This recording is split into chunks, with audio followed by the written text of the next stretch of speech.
네, 개혁교약 개요 152페이지입니다. 하나님의 존재 제9장. 성경의 첫 페이지부터 하나님이 그의 피조물들 위해 절대적으로 초월하시다는 것은 우리의 주목을 끕니다. 아무런 부담이나 피곤함 없이 하나님은 오직 그 말씀으로 온 세상을 불러 존재하게 하셨습니다. 시편 33편 6절에 여호와의 말씀으로 하늘이 짐이 되었고 그 만상은 입의 기운으로 이뤘더라. 시편 33편 9절에 그가 말씀하심에 이루어졌으며 명하심에 경고에 섰도다. 이것은 이제 가로치고 증명적 관계라고 그렇게 하시는데요. 하나님 명하심에 존재한다. 증명적 관계.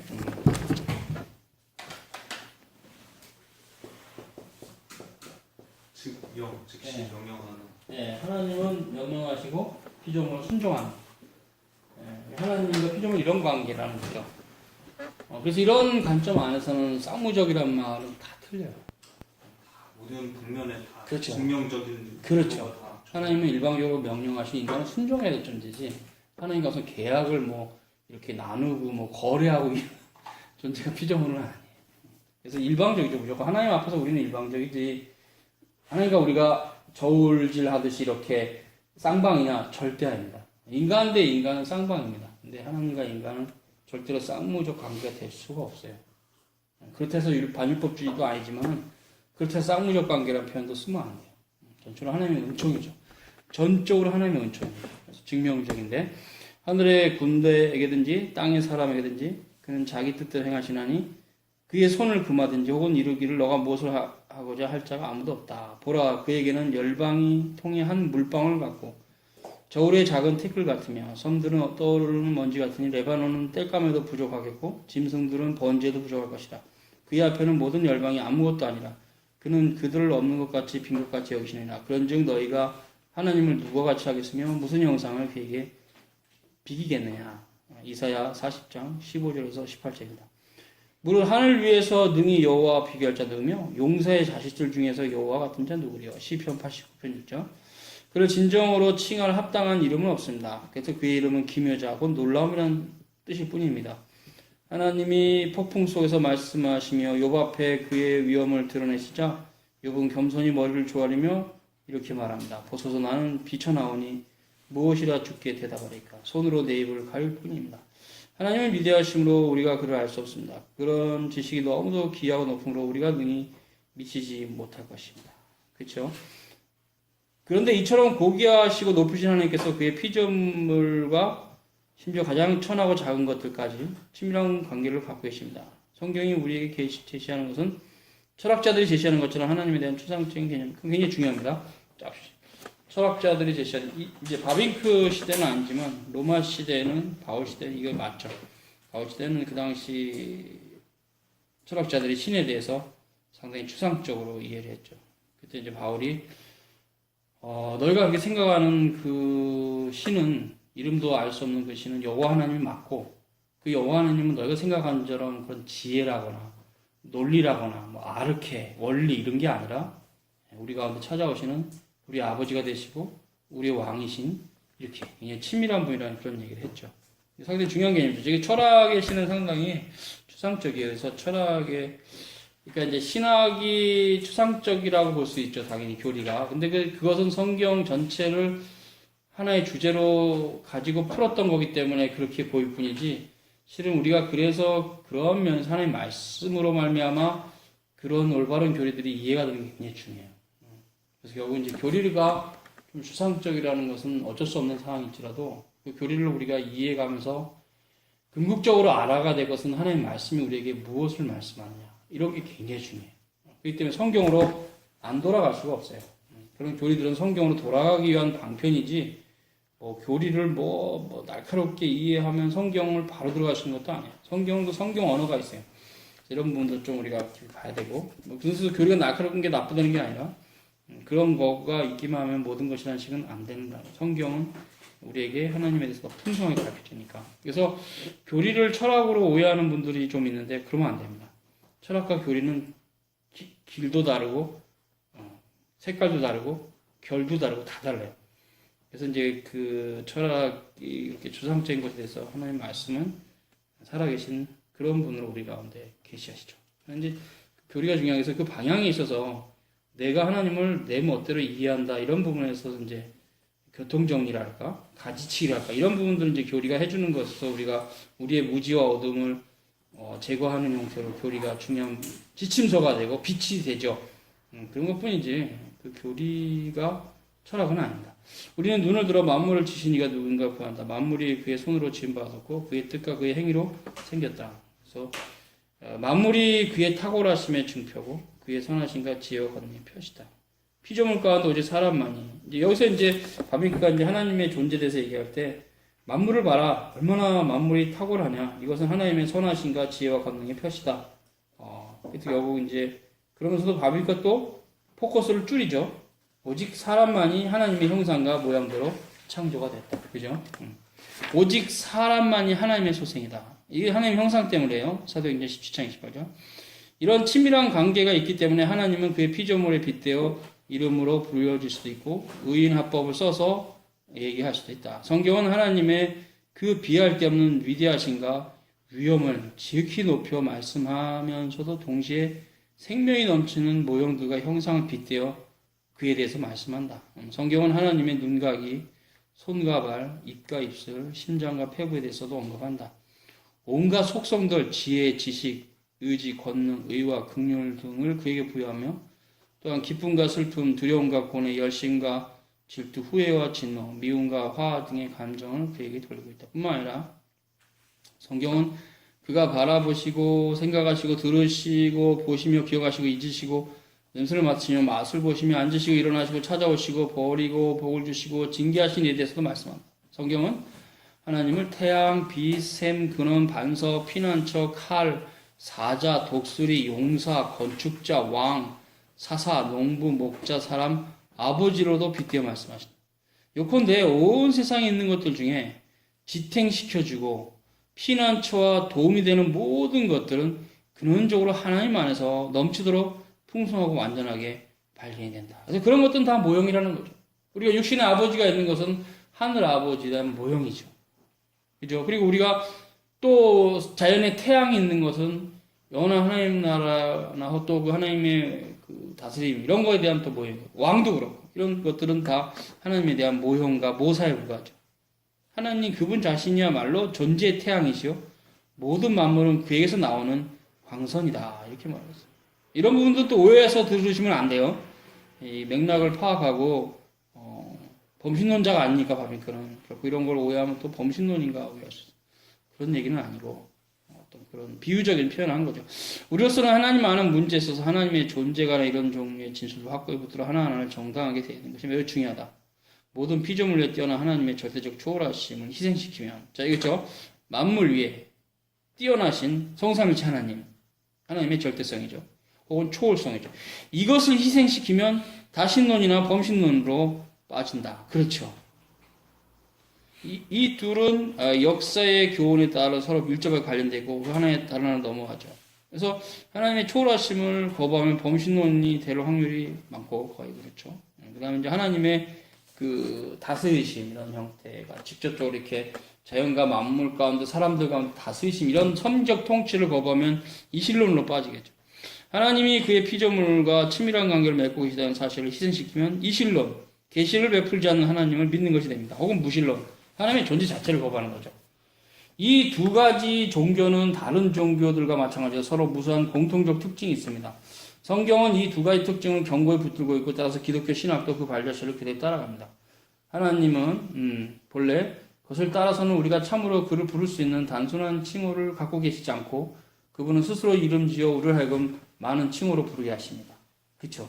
그리고 무한히 높으신 항상 살아계신 분이며 동시에 그의 모든 피조물들과 더불어 사시는 분이십니다.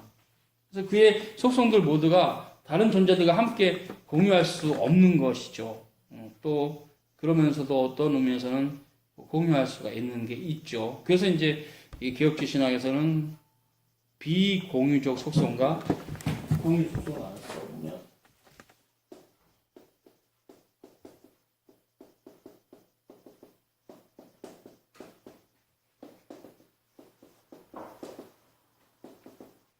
이 두 가지 나눠요.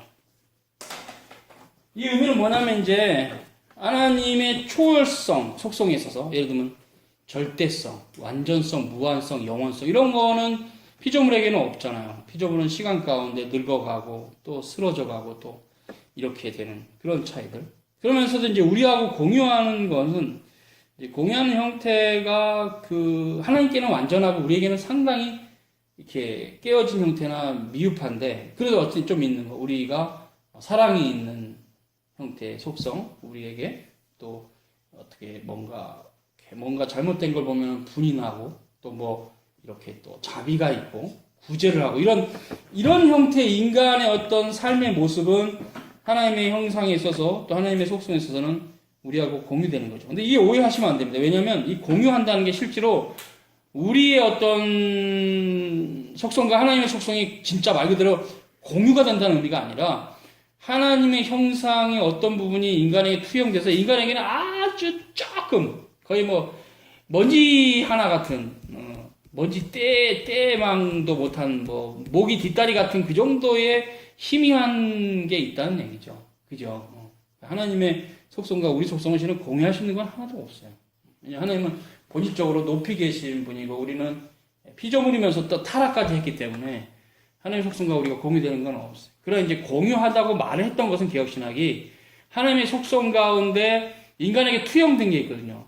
의와 사랑과 뭐 공의와 이런 거, 이런 형태, 이런 게 하나님의 형상 안에서 우리에게 투영된 게 있기 때문에 인간이 비록 굉장히 연약하고 또 부족하고 타락까지 했을지라도 그 잔재가 남아있다는 얘기죠. 그래서 그런 형태는 하나님의 속성과 실은 비견할 만한 건 아닌데 다만 그 특징이 하나님께 사랑이 있고 우리도 사랑이 있잖아요. 어떤 형태의 사랑이 있죠. 모든 인간이 다 있지는 않고 또 정도의 차도 많고 굉장히 다양하지만 그래도 있는 거죠. 사랑을 느끼고 또 사랑을 하기도 하잖아요. 그리고 뭐 어떤 자비도 있고 그리고 공의도 있고 인간 안에 이런 형태. 그래서 법을 세우고 그 법에 대해서 잘못된 거를 심판하고 인간들이 서로 이렇게 법을 만들었어. 이런 모든 것은 하나님의 공유 속성이 우리에게 나타나는 형태입니다.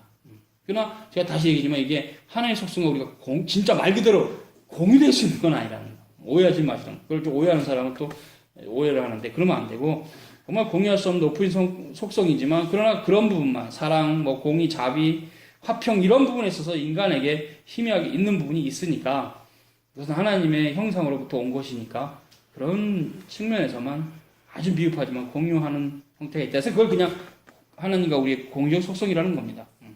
그 어떤 사람도 하나님의 존재에 합당하도록 하나님을 정의할 수 없습니다. 그의 모습을 충만히 표현하는 그런 이름은 없습니다. 그래서 이런 형태가 이제 쭉 넘어가고 하나님이 자기 자신을 계시하신 것은 이 중요한데요.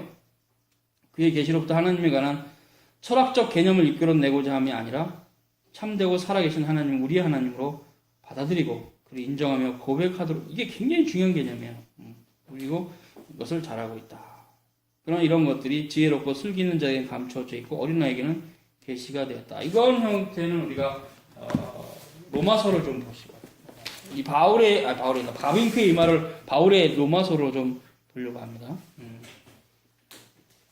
로마서에 보면은 바울이 그 당시에 헬라 철학을 마스터하신 분으로 실은 이제 하나님의 말씀의 의미를 깨달았을 때 그가 로마의 문명을 단 한마디로 정의를 했죠. 그게 이제 로마서 1장 18절에서 32절인데요. 이것은 십계명의 두 돌판이 파괴된 인간의 본성에 대한 부패성에 대한 전적으로 타락한 것에 대한 사도 바울의 하나님의 계시로 인한 진술입니다. 그러니까 진리입니다. 이거는 하나님의 진노가 불의로 진리를 막는 사람들의 모든 경건치 않음과 불이 돼서 하늘로부터 쫓아난다. 즉 진리를 막는다 그랬어요. 왜냐하면 그 진리가 십계명이거든요. 진리를 막아요. 불경건한 자들 십계명을 막습니다. 자기 마음 안에서 막고 다른 사람도 십계명을 따라가지 못하도록 하죠. 하나님을 알만한 것이 저의 소유. 이게 일반 은총입니다. 하나님께서 저희에게 보이셨다. 창세로부터 그의 보이지 아니하신 능력, 영원하신 능력과 신성이 그 만드신 만물에 분명히 보여 알게 되니 일반 은총의 불충분성입니다. 그러므로 저희가 핑계치 못할지라. 21절까지 일반 은총의 불충분성입니다. 하나님을 알되 하나님으로 영화롭게도 아니하며 감사치도 아니하고 오히려 그 생각이 허망해지며 미련한 마음으로 얻어졌다. 이게 일반 은총의 불충분성입니다. 문화를 누리고 많은 재물을 누리고 또 좋은 지위를 가지고 살고 또 가고 싶은 데를 다 다니고 진수성찬을 먹고 매일매일 살아도 또 공부를 많이 해서 뭐 자연과학을 뭐 어떤 경지에 올라갈 정도로 해도 성삼일체 하나님을 만날 수는 없어요. 우리 구주 예수 그리스도를 고백할 수는 없어요. 그 한계를 지금 바울이 얘기한 겁니다. 인간이 타락했기 때문에 이제는 신의 존재를 희미하게는 알지만 그 하나님께, 그 신에게 제대로 알아서 그분을 영화롭게 하거나 감사할 수는 없다는 거죠. 그래서 22절에 헬라 철학을 한마디로 까부십니다. 스스로 지혜 있다나 우준하다. 헬라 철학입니다. 그리고 이것이 바로 여러분이 이 세상에서 교과서에서 배운 지식입니다. 우리 시대는 이 지식이 어디가 지금 굉장히 최고의 학문되어 있냐면 자연과학. 이미 인문과학은 다 깨졌어요. 유학, 유교, 불교, 또 뭐 철학 이런 거 다 깨졌어요. 지금 이제 마지막 신학에 도전하고 있는 학문이 자연과학입니다. 자연과학. 근데 바울이 이 말, 스스로 지혜 있지 않아 우준하게 돼요. 이제 그 시대로 돌아갑시다. 그 시대는 철학이죠. 고대 그리스 철학. 썩어지지 않은 하나님의 영광을 썩어질 사람과 그 당시 그리스 신화, 금수와 버러지 형상은 애굽의 종교, 우상 다 바벨론 종교 다. 썩어지지 아니하는 보이지 않지만 썩어지지 않은 하나님의 영광을 썩어질 사람과 금수와 버러지 형상의 우상으로 바꾸었다. 정확하게 그 당시에 그 로마 문명을 한마디로 정리해서 끝장낸 거죠. 그래서 이제 24절에 있는 거잖아요. 보세요. 이제 두 번째 돌판에 파괴된 것. 그러니까 첫 번째 돌판은 흔적만 남은 거예요. 그 내용도 몰라요. 두 번째 돌판은 내용이 남아있어요. 근데 깨져 있어요. 형체를 알아볼 수 없죠. 그래서 십계명의 첫 번째 돌판은 인생들 안에 흔적만 남아서 신이 있구나. 부인할 수 없어요. 일반론적인 한계에서. 두 번째 돌판은 깨져서 막 자연법을 만들어서 살인한 사람은 감옥에 가두고 이래요. 그러나 십계명이 특히 두 번째 돌판이 선명하게 드러난 건 아니고 깨진 상태에서 내용이 남아요. 그게 자연법입니다. 그래서 세상에서도 비리를 저지르면 판사나 검사가 수사를 해서 감옥에 보내는 것은 이 두 번째 돌판이 인간의 마음 안에 남아있다. 양심. 남아있는 겁니다. 이게 이제 또 사람마다 정도의 차이가 있죠. 그러나 어쨌든 포괄적으로 사람을 평균 점수를 매기면 그냥 있는 거예요. 없는 건 아니에요. 있어요. 양심이 다. 아주 없는 사람 몇 사람 빼면 대부분 다 조금씩 정도의 차이만 있지 양심이 있고 또 일반총 차원에서 높은 정신세계를 누렸던 뭐 공자님, 맹자님 이런 분들은 양심이 굉장히 높죠. 그죠? 이게 두 번째 돌판에 파괴된 형상입니다. 그래서 죄를 억제해요. 이 두 번째 돌판에 파괴된 형상이 있기 때문에 인간은 죄를 억제합니다. 그러나 죄를 속량하지 못합니다. 착하게 살면 하늘나라 갑니까? 못 갑니다. 네. 죄를 억제만 할 수 있어요. 이렇게 훌륭한 인격 가지신 분들은 복음이 없어도 죄를 억제를 잘해요. 확 묶어서 꼼짝 못하게 만들어. 근데 방탕한 인간들은 그냥 죄를 끄집어내갖고 그냥 막 쏟아부어 막. 그러니까 상처받죠 사람들이. 그런 겁니다. 그 차이예요. 죄를 없앨 수는 없습니다. 오직 구주 예수 그리스도의 보혈의 공로 외에는 아무것도 죄가 없을지나. 자, 그래서 두 번째 돌파는 좀 남아있는데 파괴되어 있어요. 그러므로 하나님께서 저희를 마음의 정욕대로 더러움에 내어 버리도사. 두자, 유기. 저희 몸을 서로 욕되게 했으니 이는 저희가 하나님의 진리를 거짓 것으로 바꾸어 피조물을 조물주보다 더 경배하고 섬김이라. 뭐 그 당시 우상숭배도 그렇지만은 또 우리 시대도 이런 비슷한 게 있죠. 만문신앙이나 자본주의에 빠져있는 형태 우리나라가 이건 결국 피조물을 조물주보다. 그 피조물의 이런 환상적인 문명, 그렇죠? 이거 하나만 봐도 상당히 진짜 대단한 문명인데 이런 형태 때문에 피조물이 우리에게 주는 그 유익성, 유틸리티 때문에 이제는 지금 인간들은 하나님보다 피조물을 더 사랑하고 있어요. 그죠? 심각합니다. 지금도 마찬가지 바울의 얘기가 지금도 먹히는 얘기예요. 틀린 얘기가 아니에요. 그래서 저희가 하나님의 진리를 거짓 것으로 바꿔 피조물을 조물주보다 더 경배하고 섬긴다. 그러나 우리가 섬기는 하나님은 영원히 찬송할 뿐이다. 이러면서 이제 26절에 결국 그 시대로 돌아가 봅시다. 로마 시대. 이르되 하나님께서 저희를 부끄러운 욕심에 내어보사. 그 당시 동성연애가 창궐했는데 로마에 여인들도 순리대로 쓸 것을 받고 영미로 쓰며 여하신 남자들도 순리대로 여인 쓰기를 버리고 서로 향하여 음욕이 불뜻하며 남자가 남자로 더불어 부끄러운 일을 행하여 저희의 글 때문에 상당한 부흥을 그 자신이 받는다. 바울은 지금 두 번째 돌판이 파괴됐을 때 자연법칙도 같이 파괴되면서 인생들이 동성연애를 즐기는 형태로 파괴됐다는 거죠. 이런 형태는 이제 바울이 상당히 그 시대의 그런 부분에 있어서 이렇게 사회적으로 느꼈기 때문에 명시를 한 건데, 이런 것들이 문명이 발달한 사회나 지역에 있다는 게 참 비참해요. 28절 또한 저희가 마음에 하나님 두기를 싫어하며, 그렇죠? 문명은 발달해도 자연과학이 아무리 높아져도 마음에 하나님 두기를 싫어하는 것은 변하지 않습니다. 하나님께서 저희를 그 상실한 마음대로 내어버려 두사, 또 유기가 나왔습니다. 합당치 못한 일을 하게 하셨으니 신적 작정입니다. 유기 작정입니다. 난 너희를 버렸다. 하게 하셨으니, 이게 하게 하셨으니 이렇게 표현해요. 모든 불의, 추악, 탐욕, 악의가 가득한 자요, 시기, 살인, 분쟁, 사기, 악독이 가득한 자요, 수근수근하는 자요, 비방하는 자요, 하나님 미워하는 자요, 능욕하는 자요, 교만한 자요, 자랑하는 자요, 악을 도하는 자요, 부모를 거역하는 자요, 우매한 자요, 배약한 자요, 무정한 자요, 무자비한 자라. 여러분이 이건 속성이 아니죠. 부패한 본성. 이 부패한 본성이 여러분 안에 있으면 항상 회개하셔야 돼요. 아, 내가 왜 사람이 왜 내가 이렇게 무정할까 나는. 그러면 그거 회개하셔야 돼요. 회개해야 돼요. 회개해야 됩니다. 그러니까 여러분이 이제 여러분 안에 있는 죄를 객관화시켜야 돼요. 아, 이런 내가 죄가 있구나. 이렇게. 여기 지금 이 모든 것이 인간성 안에 공유되는 죄악인데, 부패한 본성이죠. 마음에 하나님 두기를 싫어해요. 아니면 뭐 불의, 추악, 탐욕이 가득해. 또 시기심이 많아. 살인 본능이 강해. 분쟁하기를 좋아해. 사기치기를 좋아해. 악독이 가득해. 수근수근 잘해. 하나님을 미워해. 교만해. 자랑도 잘해. 여러분이 있다면 그 죄를 객관화시켜야 돼요. 주님의 보혈의 능력을 의지해야 돼요. 그 방법밖에 사는 방법이 없기 때문에.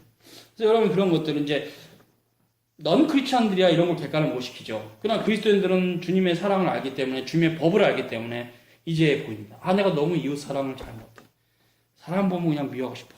이런 식으로 자기를 객관화시키는 훈련을 해야 돼. 말씀으로 자기를 비춰봐야 된다. 자기 안에 어떤 부분에 있어서 그런 부분들이 있다. 아, 난 너무 물의 사람이야. 건방져 나는. 이게 자기를 객관화시킬 수 있어야 돼, 그리스도인은. 그래서 자꾸 죄를 씻어내야 된다. 하나님의 말씀. 끊어내야 돼요. 그래서 그렇지 않으면은 세상 사람은 똑같이 돼요. 껍데기만 기독교인지, 조물주보다 피조물을 더 섬기고, 아니, 똑같아. 세상 사람하고. 세례만 받아도 똑같아. 그러면 안 됩니다.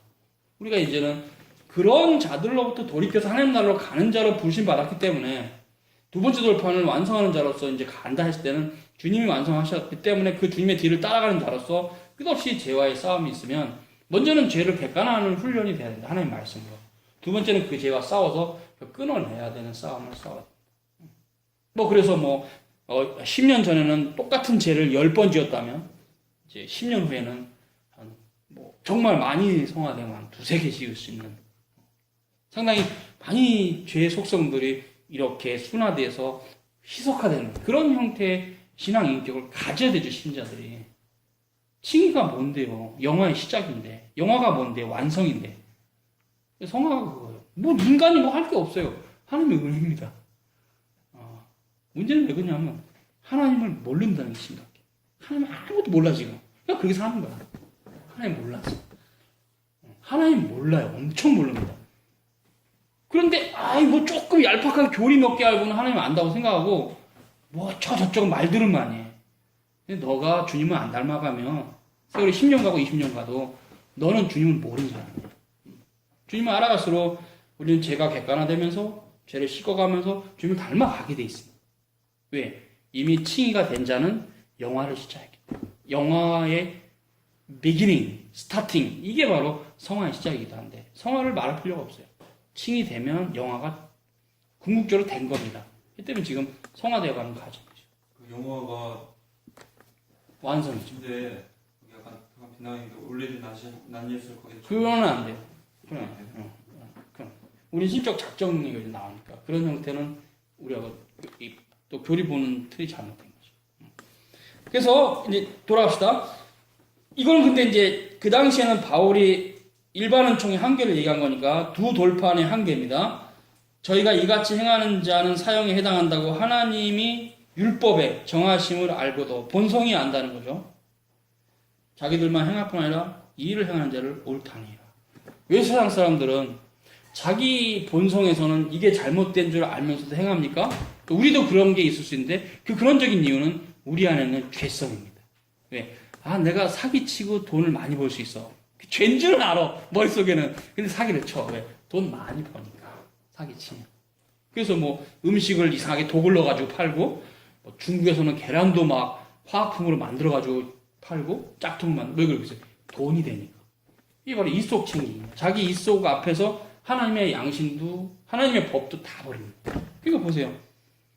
이 같은 일을 행하는 자는 사형에 해당한다고 하나님의 율법이 정하심을 본성이 알고도 자기들도 행하고 행한 자도 옳다고 그래요. 뭐 인생 뭐 한 끝인데 그렇게 살필려서 퍼 마시고 클럽 가고 막 맘대로 살고. 뭐야 지금. 이게 뭐 딱 32절에 걸려요. 2000전의 바울의 기록이 지금 우리 시대에 그대로 다 먹힙니다. 틀린 얘기가 아니라는 얘기지. 지금도 똑같아. 인간의 부패성은 변하지 않기 때문에 바울의 이런 가르침은 영원한 진리입니다. 영원한 진리. 바울이 썼지만 너무 정확해요, 진짜. 첫 번째 돌파는 흔적만 남았고 두 번째 돌파는 다 깨져 있고. 그게 지금 모든 인간의 모습입니다. 우리는 거기로부터 그리스도의 은혜로 돌아온 거죠. 그래서 믿음으로 구원을 받는 거예요. 믿음이 뭐라고 했어요, 항상. 믿음은 지식이에요. 믿음이 있으면 지식이 확장되고, 또 지식을 들어야만, 참된 지식을 들어야만 믿음이 또 자라요. 같이 가는 겁니다, 이게. 그러니까 결국 하나님 말씀을 안 들으면 신앙은 안 자라죠. 그러나 또 참된 신앙이 있으면 말씀이 갈급하죠. 말씀이 없으면 못 살 것 같아요. 그게 참된 신앙의 특징이라고 저는 믿어요. 그럴 수가 없어요. 살아있는 생명체는 계속 어머니 젖을 빨죠. 태어나자마자 어떻게든 죽어버린 생명체는 어머니 젖을 안 빨아요. 바로 그냥 시체 처리해야지. 참된 신자라면 하나님 말씀은 사모하게 돼 있어요. 하게 돼 있다고. 왜? 중생했으니까. 아기가 탄생했으니까. 영양분을 먹어야 될 거 아니에요. 참신자는 그래서 말씀은 사모하죠. 그래서 믿음은 지식이에요. 믿음은 지식이라고. 믿음과 지식이 하나라고. 지식으로 믿음이 자라고 또 믿음이 있어야 지식도 이해가 되고 같이 가는 거예요. 하나님 하는 지식을 여러분 사모하십니다. 이런 던짐에 대해서 포지티브하게 반응하는 사람은 저는 믿음이 어느 정도 있다고 봐줄 수 있어요. 근데 그냥 너는 짓거려라, 나는 세상 따라간다, 그런 사람은 믿음이 있다고 어떻게 확정할 수 있어요? 결국 답이 나오는 거예요. 하나님의 말씀이 던져졌을 때 그 말씀을 소중히 여긴 사람은 신자로 볼 수 있고, 우리가 판단을 할 수 없지만 누군지 그냥 원리적으로 그렇고, 그 말씀 안 따라가는 사람은 뭐 거짓 신앙이 맞지.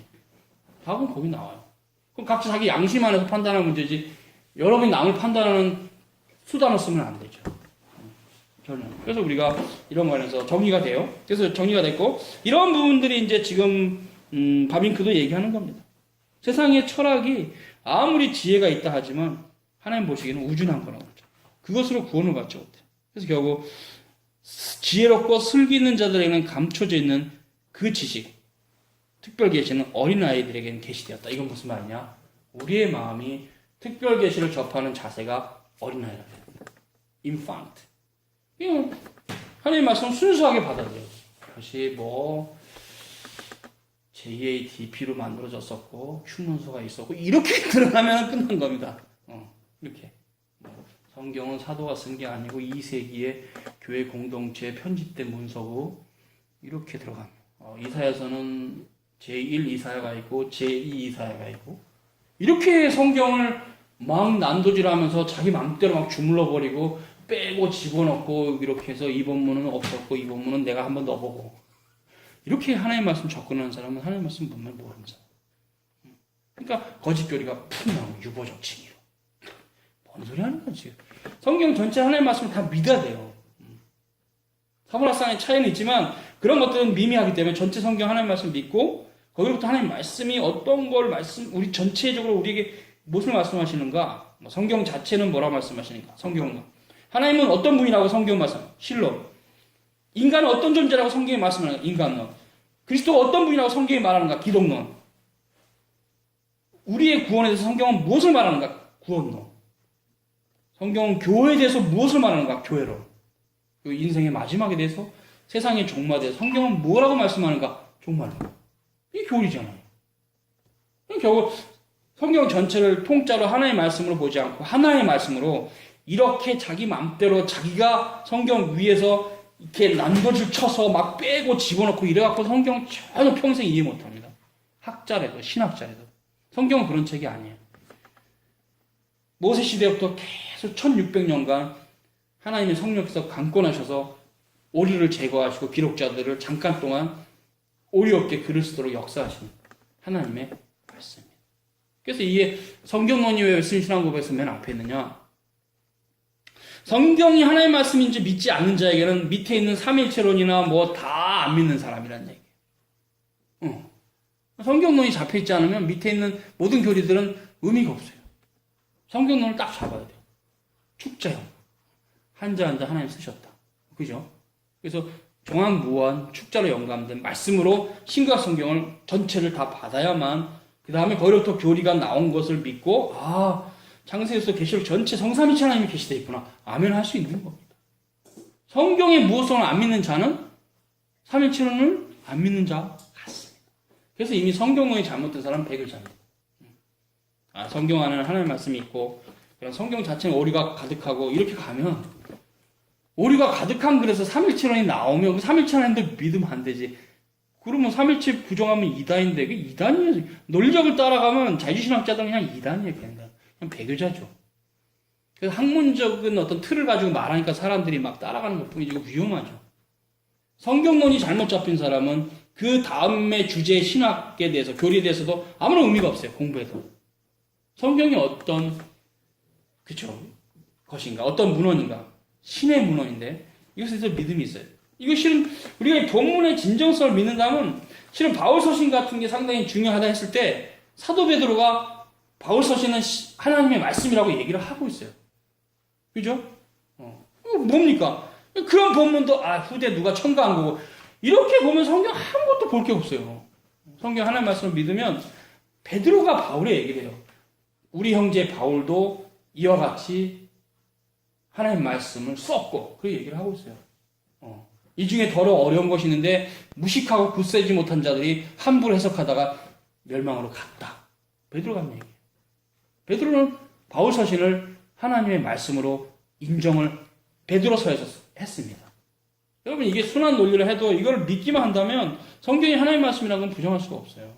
대부분 성경이 하나님의 말씀이 아니라고 생각하는 사람들은 베드로가 얘기한 그대로예요. 무식하고 굳세지 못한 자들입니다. 본인들의 무식함은 성령의 비춰줌이 없는 거예요.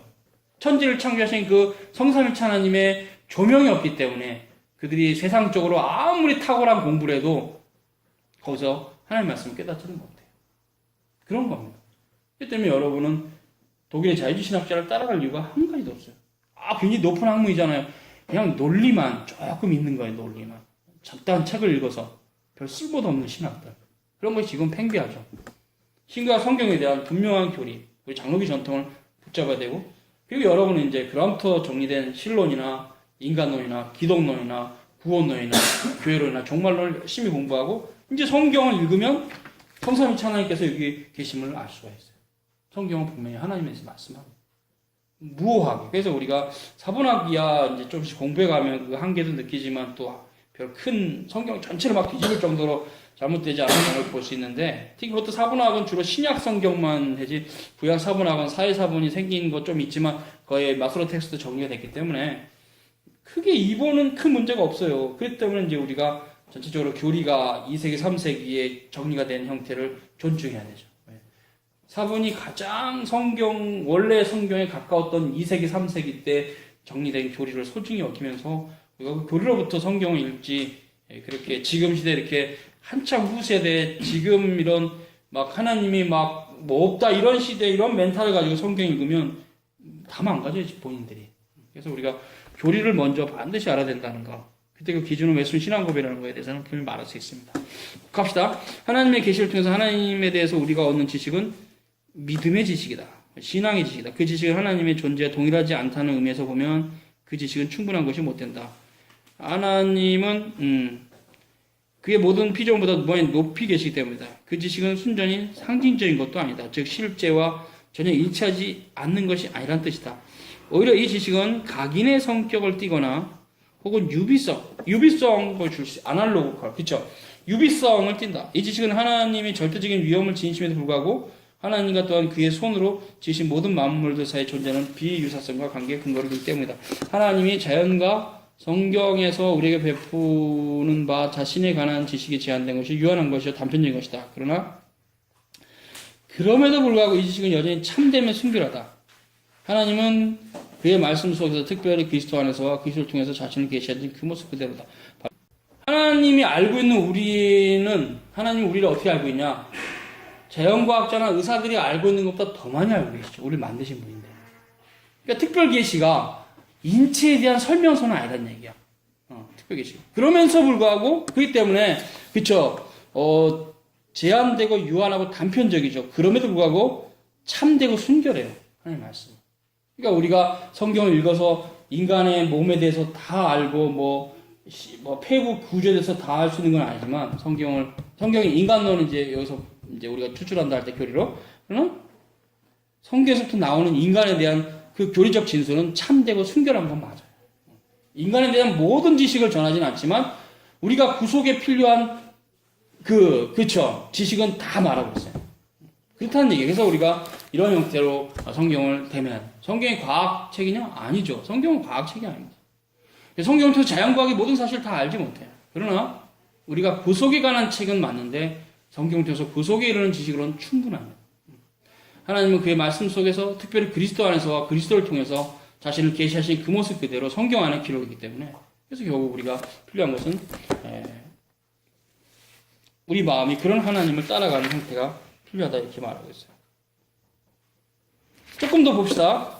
여기 이제 좀 나오네요. 하나님에 관해서 가르치는 성경의 모든 자를 취하여 그의 초월하신가 피조물과 관계를 맺으신 모두를 그때 유지하고자 노력으로 인하여 기독교회는 일찍부터 하나님의 존재 속성들을 두 그룹으로 구별했다.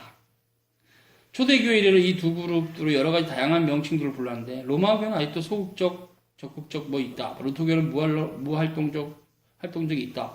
뭐 이런 건 이제 우리 교리가 아니까 넘어가고요. 개혁교회들은 거기서부터 이제 봅시다.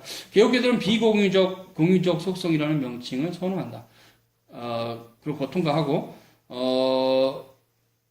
각 교회들마다 명칭은 달라도 동일한 것을 지향하는 것인데 하나님의 초월성과 또 하나님의 내재성을 주장하는 거죠. 이런 볼 때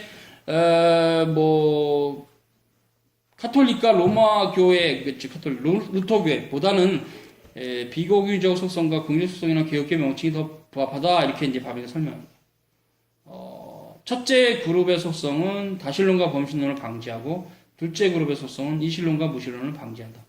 이런 속성들에 대한 우리의 모든 명칭들이 부적절하긴 하지만 개혁교회가 사용하는 명칭을 계속 사용하지 못하도록 막을 만한 설득력은 없다. 쭉 넘어가고 그런 얘기들은 좀 잡다한 얘기 넘어가고 157페이지 갑니다. 하나님의 비공유적 속성들의 경우 하나님께서는 그것들 모두를 절대적인 방식으로 소유하고 계시기 때문에 이렇게 구별하지 않을 수가 없다. 하나님의 지식, 지혜, 선하신 의로우심이 그의 피조물 속에 있는 어떤 덕목들과 공통적인 특정한 특징들을 지닌 것은 사실이다. 그러나 그것들도 독자적이며 불변하며 영원하며 편지하며 단순한 방식으로 하나님께 고귀한 것이다. 한마디로 말해서 절대적으로 신적인 방식으로. 우리는 인간으로서 사람들의 존재와 그 속성들을 서로 구별할 수 있다. 한 인간이 그의 팔이나 다리를 잃어버릴 수도 있고 잠들어 있거나 병들었거나 의식을 잃은 상태에 있을 수도 있다. 그러나 그렇다고 해서 인간 얘기를 그만두는 것은 아니다. 그렇죠. 잠을 자고 있기 때문에 사람이 아니고 깨어서 활동하면 비로소 사람이다. 이렇지는 않잖아요. 자고 있어도 사람이고 깨어있어도 사람이다. 하나님께서는 하나님께는 이런 일이 불가능하다. 그의 속성들이 그의 존재와 일치하며 각 속성이 그의 존재다. 그는 지혜로우시고 참되시고 선하시며 거룩하시고 의로우시며 자비로우실 뿐 아니라 동시에 그 자신이 지혜이시고 진리고 선이시고 거룩하시고 의이시고 자비다. 그렇죠?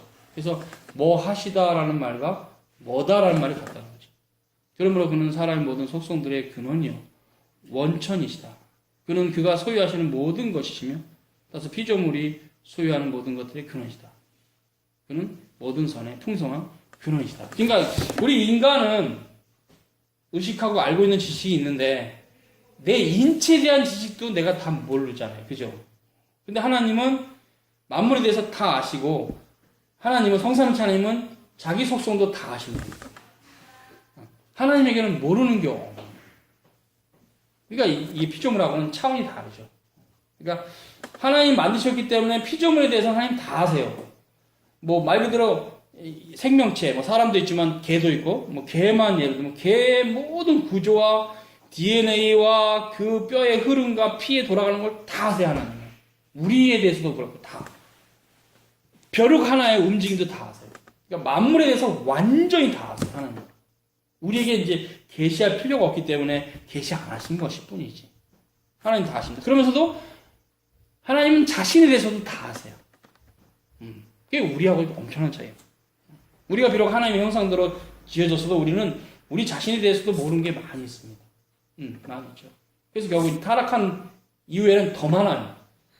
우리가 하나님을 섬겨야 되는 것이 인간의 본분인데 그것도 몰라요, 우리는. 그래서 이렇게 저렇게 살아가는 거야. 주일날도 막 어기고, 가위로 막 놀러 가고. 그러면 안 되거든요. 주일날 당연히 지켜야 되거든. 근데 저렇게 하고. 이런 형태, 우리 자신도 몰라요. 우리의 어떤 영혼의 상태도 잘 모르지만 우리는 우리의 어떤 이제 물질, 육체죠. 육체의 어떤 피의 순환이나 뭐 아무것도 몰라요, 우리는. 그냥 그저 하나님의 은혜를 따라 사는 거예요. 우리가 솔직히 아는 거는 별로 없어요. 다만 이제 하나님의 은혜로 이제 이 땅에 살기에 부족함이 없게 밥을 많이 먹으면 체한다. 적당히 먹어야지. 밥을 하나도 안 먹으면 죽는다. 좀 먹어야 되지. 매일 화장실 가야 된다. 이 정도 뭐 아는 거지. 뭐 하는 게 뭐 있어요, 인간이. 자기 자신에 대해서도. 물질로 봐도. 육체라는 차원에서 접근해도.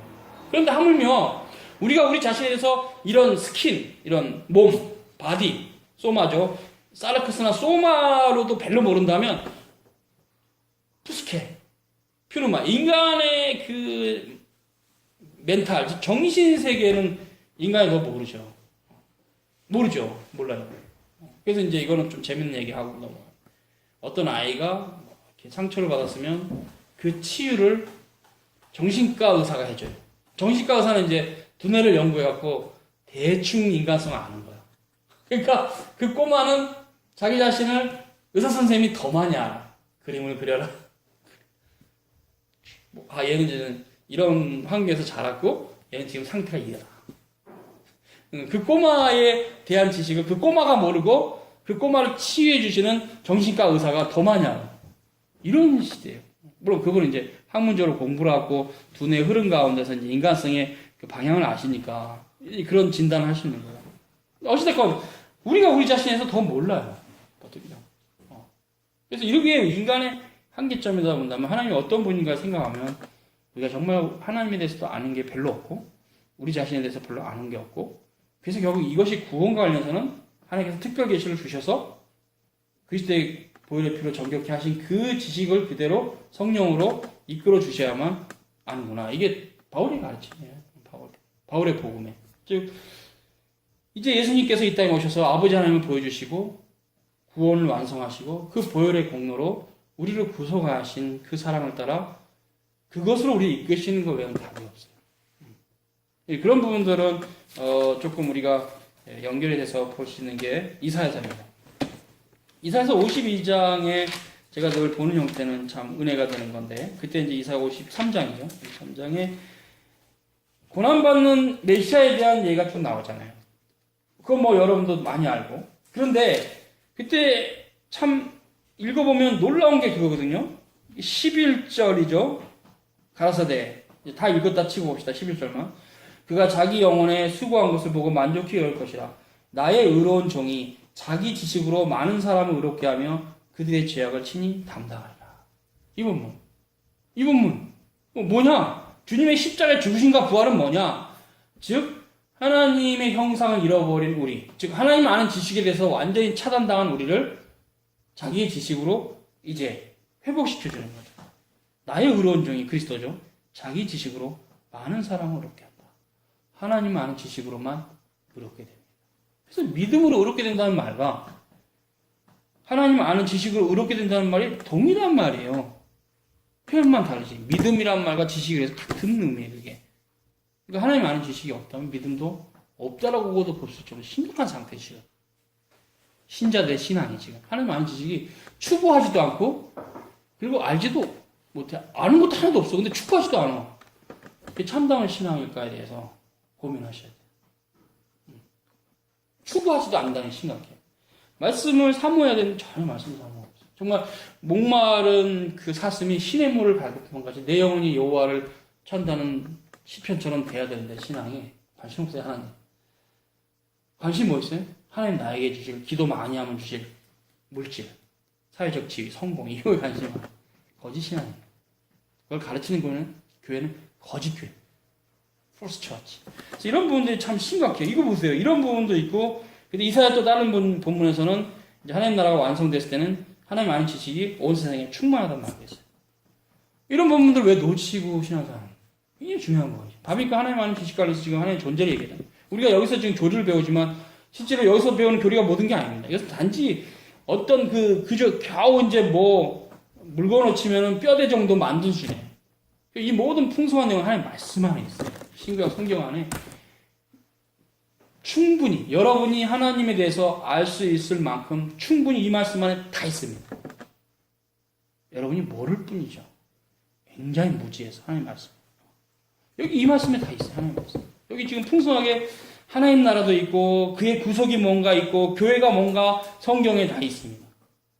근데 모르는 거죠. 아니 신자라고 해도 세상 사람들은 뭐 세례도 안 받았으니까는 아예 하나님 존재를 안 믿지만 하나님 존재를 믿는다 쳐도 신자들조차도 하나님 말씀을 사모하지 않고 계속 생애 기간이 길어져 갈수록 점점점 하나님 나라에서 멀어지는 것뿐 다른 길은 없어요. 이렇게 소중한 말씀을 덮어놓고 사는 이 시대라는 건 참 재앙의 시대거든요. 하나님 말씀을 사모해서 이렇게 말씀을 나누는 일들이 풍성한 그런 시대가 돼야 됩니다. 참 아쉽죠. 여러분 하나님 말씀을 사모하시기 바랍니다. 그래서 이제 우리가 그런 분간에서 이제 그 설명이 됐고 보니까 끊어지는 형태가 또 짧아서 하나 더 하고 맞춰야 되겠네요. 갑니다. 단락 땡땡땡땡. 하나님의 비공유적 속성들은 하나님 안에 존재하는 것이 그 안에 절대적으로 신적인 방식의 존재에 따라서 피조물이 함께 공유할 수 있는 것이 아니라는 점을 밝힌다. 이 속성들은 하나님의 절대적 지구하신과 비할 데 없으심을 확인해 주는 것으로 엘로힘 혹은 하나님이 다라는 이름에서 가장 충실하게 표현된다. 신이라는 명칭이 성경에서 피조물들에 적용된 사실이다. 성경은 이방의 우상들을 신들로 언급할 뿐 아니라 예컨대 하나님 앞에서 다른 신을 두지 말라고 금하는 데서 볼 수 있다. 모세를 아론과 바로에게 이거 좀 설명하고 갑시다. 뭘 설명하려고 그러냐면요. 엘로힘. 우리가 흔히들 이제 엘로힘이란 말을 특별한 개념으로 보는 경우가 있잖아요. 아닙니다. 여호와란 말은 확실히 특별한 개념인데 엘로힘은 이렇게 돼요. 이게 이제 엘로힘의 형태인데 원래는 이제 엘이라는 단수, 예를 들면 엘리, 그럼 이게 리가 이제 영어로 마이, 엘이 가. 그래서 엘리는 나의 하나님이거든요. 히브리어로. 그러니까 뭐냐면 엘로힘 복수형이에요. 이건 PL. 근데 이 엘로힘이라는 말은 그냥 신이란 뜻이에요. 나의 외에 다른 신을 잊게 말라 할 때 그때도 엘로힘의 개념이 나와요. 즉 이 엘이라는 말, 복수형은 엘로힘. 이게 어떤 삼위체 하나님에게만 해당하는 말이 아니라 흔히들 영어로는 하나님께는 가, 세상의 신은 가 이렇게 쓰잖아요. 이런 개념이에요. 이런 개념. 즉 그 의미는 뭐냐면 엘로힘 자체는 고대 근동지방에서 막연하게 높이 계신 신의 개념을 썼던 말이에요. 이것이 이제 헬라어로는 데오스예요. 이 데오스도 그리스 신화에서 그냥 데오스예요. 데오스도 데오스고. 이제 엘로힘과 데오스는 특별하게 성경에서만 쓰는 어떤 하나님의 성원을 알고 그 당시에 일반적으로 초월자에 썼던 개념인데 이제 그런 형태가 이제 아도나이와 연결이 되면 아도나이와 연결이 되면 이게 이제 헬라어로 큐리오스가 되면서 이게 이제 이 아도나이가 여호와거든요. 이 여호와가 있는데 여기에 연결되면 이스라엘 언약의 하나님으로서 이 여호와라는 뜻 자체가 하야 동사에서 연결됐다면 지존자 이런 뜻입니다. 지존자 스스로 계신 분 I am that I am 그런 형태로 모세에게 말씀하신 그 하나님인데 그래서 이제 여호와 하나님이 될 때는 이스라엘 언약의 하나님으로서 다른 세상의 신과 구별이 됩니다. 그렇기 때문에 이제 엘로힘이 그때는 이제 의미가 있어요. 이스라엘 하나님 가운데 계시던 그 엘로힘은 아브라함이 만났고 이삭이 만났고 야곱이 만났고 그리고 요셉이 또 만났고 그런 모든 역사 가운데서 모세가 태어났을 때 시내산에서 모세가 율법을 받은 그 율법을 주신 하나님이에요. 여호와 하나님. 성삼일체. 그래서 성경이 계시하는 하나님이 아니라면 뭐 다양하게 신에 대해서 얘기했었잖아요. 부처는 뭐 이렇게 자기가 뭐 해탈해서 신이 됐다 이런 형태라면 뭐 다양한 뭐 유교는 뭐 조상이 죽으면 신이 된다 그런 모든 것들은 다 성경이 가르치는 것 때는 나 외에는 다른 신을 있게 말하는 십계명의 첫 번째 계명과 관련해서 다 헛된 것, 거짓으로 정리가 됩니다. 그래서 그 당시 문화권에서 신들이 많았기 때문에 나 외에 다른 신을 두지 말라고 하신 것이지 그 의미는 나 외에 다른 신은 헛된 신, 없는 신이다 그 말이에요. 유일신 사상입니다. 유일신. 그래서 기독교의 신과는 유일신앙입니다. 이런 형태의 이제 독일의 자유신학자들은 진화론을 믿기 때문에 다신론에서 단일신론으로, 단일신론에서 유신론으로 진화했다고 봐요. 그래서 이스라엘 부족 종교가 이제 전 세계에 알려진 종교로 이렇게 진화했다 이렇게 봐요. 근데 우리는 그렇게 안 봐요. 오히려 그 전 시대는 다 함몰됐으니까 수몰이니까 말할 거 없고 노아 홍수 이후에 여호와 하나님의 신앙을 노아가 갖고 있었는데 함, 셈, 야벳이 인종을 퍼뜨리면서 신앙이 타락해서 가지로 막 뻗어가면서 다신론, 그러니까 다신론, 범신론까지 타락했다고 해요. 이게 맞아요.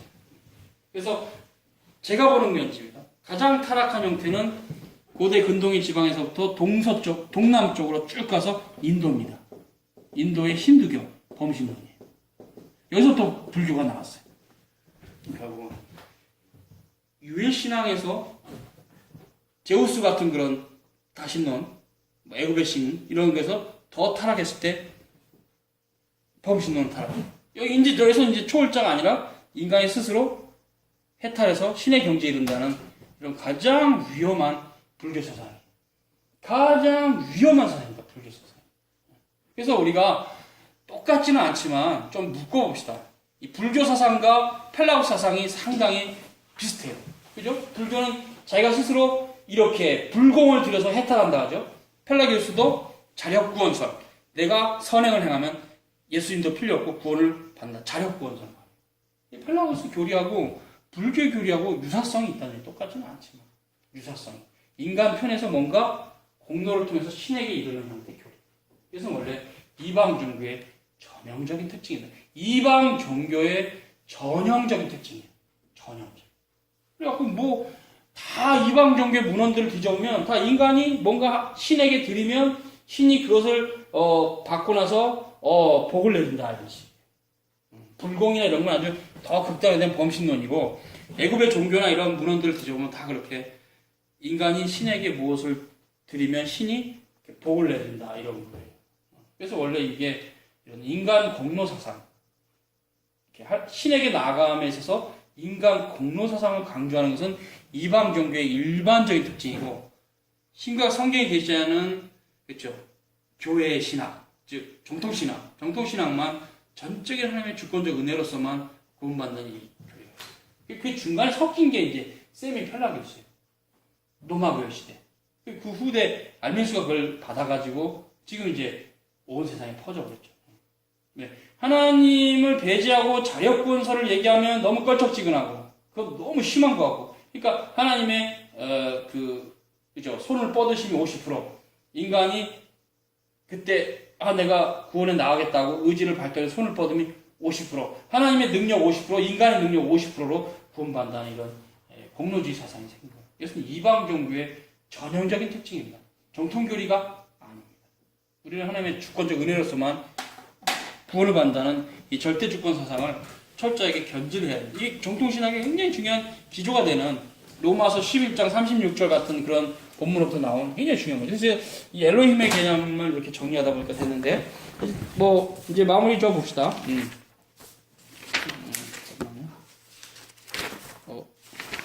들어가 버렸네. 어디? 이제 첫 번째 줄부터. 그러나 거기 됐죠? 맞아. 거기까지 했죠. 그러나 이런 표현들은 다분히 파생적이고 모방적이다. 하나님이라는 이름은 본래부터 본질적으로 오직 하나님께만 속하는 것이다. 우리는 언제나 그 이름과 더불어 인격적이면서 동시에 모든 피조물보다 높이 계시고 또한 영원하신 권능이신 그런 어떤 존재를 상징하게 된다. 하나님은 바로 그런 분으로서 비공의적 소송들을 소유하신 것이다. 오직 하나님께만 고유하면 그에게만 합당하면 피조물에게는 없고 피조물과 공유할 수도 없다. 맞죠? 모든 피조물들은 의존적이요. 그쵸? 가변적이고 복합적이며 시공간에 종속되어 있다. 그러나 하나님은 아무 것에 의해서도 의존적이지도 않고 결정되지도 않으시며 오히려 다른 만물이 그로 말미암아 결정되는 인디펜던트, 독립적이시고 불변하시고 영원하신 분이다. 모든 변화와 바뀌는 현상은 피조물 때문이요. 피조물이 하나님을 상대하는 관계 때문이다. 그래서 제 기억에서는 어거스틴이 그런 말을 했죠. 하나님은 스스로 변하지 아니하시면서 만물을 변하게 하시는 분이다. 그렇죠? 만물이 변하는 것은 하나님의 작전 가운데 흘러가는 것이고 하나님 자신이 변하는 건 아닙니다. 하나님은 단순하시며 복합적이지 아니하시고 영과 물질, 생각과 범위, 존재와 특성, 이성과 의지 등의 온갖 뒤섞여 있는 그런 분이 아니죠. 자유로우시고 그가 지니신 모든 것이 또한 순결한 진리요 생명이요 빛이다. 그는 시간을 초월하시면서도 그의 영원하심으로 시간의 매 순간마다 침투하시는 점에서 영원하시다. 하나님은 모든 공간을 초월하시면서도 그의 전능하심과 항상 있는 힘으로 모든 공간을 일일이 지탱하신다는 점에서 편재하시다. 오늘날은 이런 비공의적 속성들의 종교적 가치를 전면 부인해서 바빙크 시대입니다. 이해가 되죠? 자유신학에 창궐했던 시대니까 지금도 그렇지만 그저 형이상학적 추상적 개념들 이외에 아무것도 아닌 것으로 취급합니다. 그러나 이러한 속성들을 희생시키면 곧바로 범신론과 다신론으로 나아가는 문이 열린다는 사실이 중요하다는 그걸 조심하라는 얘기죠.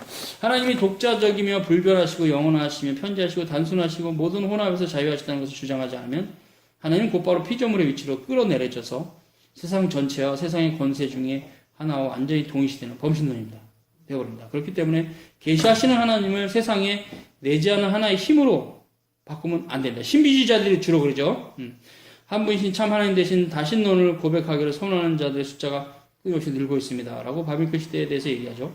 하나님의 하나이신과 단일하심이 비공의적 속성들과 직결된 것이 분명합니다. 하나님 옆이나 하나님 밑에 어느 누구도 또한 어느 것도 그의 모습을 할 수 없어야 비로소 하나님이 한 분 하나님이시고 유일하신 하나님이신 것입니다. 그리고 그가 독자적이시고 불변하시고 영원하시며 편지하시면 비로소 그가 우리가 무조건적인 믿음으로 고백하며 절대적으로 신뢰할 만한 우리의 완전한 구원의 하나님이신 것입니다. 그래서 우리가 이런 부분들을 깊이 묵상하면서 하나님의 존재에 대해서 깊이 생각을 하라고 지금 바빌크가 이렇게 얘기를 한 겁니다. 그래서 하나님의 영원성에 대해서 또 절대성에 대해서 이렇게 얘기할 때 유일성에 대해서 굉장히 중요한 교리를 얘기를 하는 것 같습니다. 기도하겠습니다. 거룩하신 주님 감사합니다. 오늘 주면에 우리가 하나님의 존재에 대해서 또 그 속성에 대해서 살폈습니다. 이런 부분들을 성경으로부터 또 우리가 풍성히 알아갈 수 있도록 또 이웃에 이끌어 주시기를 바랍니다. 진리이신 주님을 더더 알아가는데 게으르지 말게 하시고 뒤로 물러가지 말게 하시고 저 삶의 현장이 너무 공고하고 고단하고 힘든 줄 믿습니다. 그럴지라도 우리 주님을 잊지 않고 살아가는 신앙들이 되게 도와주셔서 그런 평일 삶 가운데도 또 각자의 영역에서 일을 할 때도 주님을 기억하며 주님과 통용하는 삶이 되도록 우리 모두를 축복해 주옵소서. 주님만이 홀로 영광을 받으시기 바라고 예수님의 이름으로 기도드리옵나이다. 아멘. 아멘. 감사합니다.